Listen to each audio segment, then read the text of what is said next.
وقضى حوالي 100 ساعة جواها. خلال زيارته استكشف ممرات وغرف سرية غير مفتوحة للجمهور بمرافقة عالم الآثار المصري الدكتور زاهي حواس. ظهر مستر بيست وفريقه وهم ينزلون إلى عمق يصل إلى 30 متر تحت سطح الأرض داخل هرم خفرع، واستكشفوا مقابر وممرات ضيقة. كما تضمنت الزيارة تسلق قمة الهرم واستكشاف مقابر العمال والنقوش الأثرية التي توثق تاريخ عمره آلاف السنين.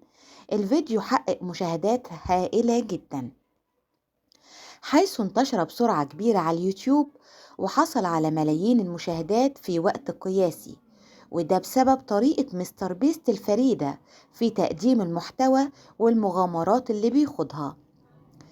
الزيارة كمان أثارت تفاعل كبير من الجمهور سواء المصري أو الأجنبي، وكان في إشادة بجمال وعظمة الأهرامات لأن ده ممنوع رسميا.